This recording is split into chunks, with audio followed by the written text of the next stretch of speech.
Moses gave us the law.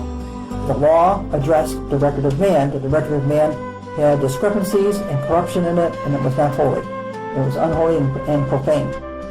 It cannot be used for one's own redemption. God had established a record of himself for us to have redemption. That's why Jesus had to be born of a virgin. If we receive the witness of men, the witness of God is greater, that which is from heaven. The witness of men is that which is in earth. The witness of God is that which is of heaven. The witness of God is that record which we're following. If we receive the witness of men, the witness of God is greater. For this is the witness of God.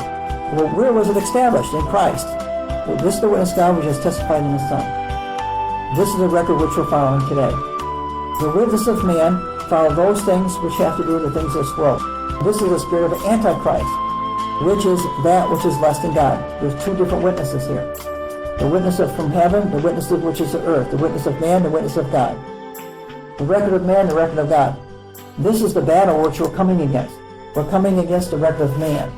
But man, by the seducing spirits, they feel that their record is somewhat salvageable, and that God will some way or another accept them on their own ground. And God won't do that. He will not accept anything other than Christ. And this is what he's establishing here. This is why John is saying this. He's establishing this testimony. In verse 9, if we receive the witness of men, the witness of God is greater. Being superior, it sustains being eternal life. This is the witness of God which has testified of a Son, which we carry in our conscience now. He that believes in the Son of God, now he's qualifying the word believe again, and knowledge molded with smithry. There's a labor, there's a humbleness, there's a manifestation, there's a point of identification with the word believe, which we have, which the world doesn't have. He that believes in the Son of God has a witness in himself, this engrafting the seal. He that believes not God, which means he's walking by the lesser witness, he that believes not God has made him a liar. Now we come right back to the record of Satan, which goes back to chapter 4, the false prophets. The false prophets are those which confirm that which is the record of man, which has to do with what Paul brings out. In Galatians chapter 5, the gospel of man addresses the conflict of man. The conflict of man is in a state of conscience. We see this in chapter 5. This is why Paul brings these out and enumerates these things. This I say, then verse 16, chapter Galatians 5:16. This I say, right now when we're talking about the lie, walk in the Spirit, the witness of God, and you shall not fulfill the lust of flesh, the witness of man. Now what does man witness to? For the flesh lusts against the Spirit, being contrary, because the signature of man wants to establish itself as righteousness, and God says, no, you cannot do that, because I've already established my righteousness through Jesus Christ. He's the one who went to the cross and rose from the dead, not you.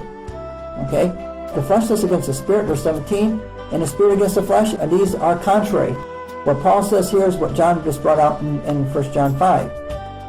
They're contrary, right? So that you cannot do the things that you would. Okay? So, all these periodicals that are coming out, Joy Magazine, Prison Magazine, and all these other magazines are addressing the conflict, but they're not resolving it because they're not following the right record. The record of man always struggles with these challenges. If you believe the Spirit, that means using New Covenant, New Testament tools in your priesthood, then you're not under the law, which of course works with a defiled conscience. Because the law only addresses the defiled conscience in the state of the soul. Okay, now, the false gospel addresses this. The works of the flesh are manifest. The moral cone is seen in this gospel. The works of the flesh are manifest, which are these. Now, what do all the magazines, Christian magazines address? They address the struggles of the flesh all the time, because they want to achieve a holiness apart from Christ. Okay, this is what John was bringing out. This is what Paul is bringing out. The gospel of man, because the state of conscience being defiled, they're trying to bring about redemption by trying to bring into subjection these conflicts, addressing these things: adultery, fornication, uncleanness, lasciviousness, idolatry, witchcraft, hatred, variance, emulations, wrath, strife, seditions, and hearsay. Okay, this is the false gospel, the Antichrist gospel, the record of man, the lie. Okay, and then he brings out the contrast here in verse 22. But the fruit of the Spirit is this. This is what we address. In the assembly of the righteous, these are the things which are manifesting. In the house of El, which we just read about, These things are manifested, and that's why it says the flesh are manifest. This is what they're addressing. This is what they're writing about. This is why they're putting about this 10 steps, 12 steps, 8 steps of how to be a better Christian. Because they're always fighting with this. We're not fighting with this. Because our testimony is this. Okay? The fruit of the Spirit is love, joy, peace, long-suffering, gentleness, goodness, faith, meekness, temperance. Against us there is no law. Now we go back to John, and you can understand more what John is talking about, the lie. If we receive the witness of men, the witness of God is greater. We just read about that. This is the witness of God we has testified of the Son, which we just read. Love, joy, peace, long-suffering, gentleness, goodness, faith, meekness, temperance. This is a testimony of Christ, and your sacrifices agree to that. Now, he that believes in the Son of God has a witness in himself, because we carry the seal, we testify that seal within us. He that believes not God has made him a liar, which is adultery, idolatry, fornication, emulation, envy, strife, debate, deceit, sedition. That's the lie. That's the record of man. The gospel, the record of man, always addresses the lie, and they're trying to attach holiness to the lie. You can't. Holiness is in the priesthood. Holiness is not in a lie. It's not in the spirit of Antichrist. It's not in that kingdom. Because he believes not the record that God gave of his Son. If you believe the record of the Son, that's what you testified to. That's what we bring out in our sacrifices. And this is the record of God that is given to us, eternal life. This is what we testify of. This life is in his Son, which we are confessing to now. He that has the Son now has life now. He that has not the Son of God has not life, and it's evident to the fact.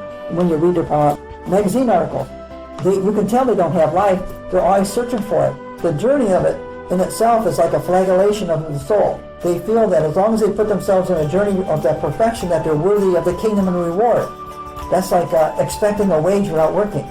It's looped. It's looped from iniquity unto iniquity. This is what Paul is bringing up. It's iniquity unto iniquity, born into iniquity. The wages of sin of death.